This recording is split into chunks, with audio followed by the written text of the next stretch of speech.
સુરતના વેસુ ખાતે ક્રિકેટ રમતા યુવાનો પર કરાયેલા જીવલેણ હુમલાના મામલે ઝડપાયેલા અસામાજિક તત્વોને પોલીસે ઝડપી પાડી રિકન્સ્ટ્રક્શન કરતા લોકરોષ જોવા મળ્યો હતો।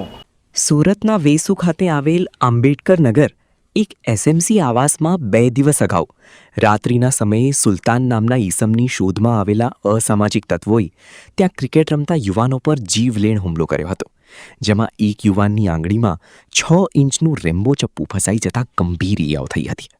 આ મામલે સ્થાનિકોનો રોષ જોવા મળતા પોલીસે ત્વરિત તપાસ હાથ ધરી આરોપીઓને ઝડપી પાડ્યા હતા અને ગુરુવારે પોલીસ આરોપીઓને લઈ ઘટના સ્થળે રિકન્સ્ટ્રક્શન કરવા પહોંચી હતી। તે સમયે સ્થાનિકોનો રોષ ભભૂકી ઉઠ્યો હતો અને ગેટ બંધ કરી દઈ આરોપીઓને સોંપી દેવા માંગ કરી હતી।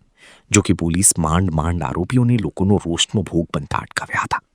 તો પોલીસ ઘટનાનું રિકન્સ્ટ્રક્શન કરતી હતી તે સમયે આરોપી સીધો જવાબ ન આપતો હોય, જેને પોલીસ ઇન્સ્પેક્ટરે જોરદાર તમાચો માર્યો હતો। તો એક પોલીસ જવાને પણ પાછળથી પીઠ પર સપાટા બોલાવ્યા હતા। તો લોકોનો રોષ વધુ વકરતા પોલીસ આરોપીઓને માંડ સ્થળ પરથી લઈ નીકળી પડી હતી।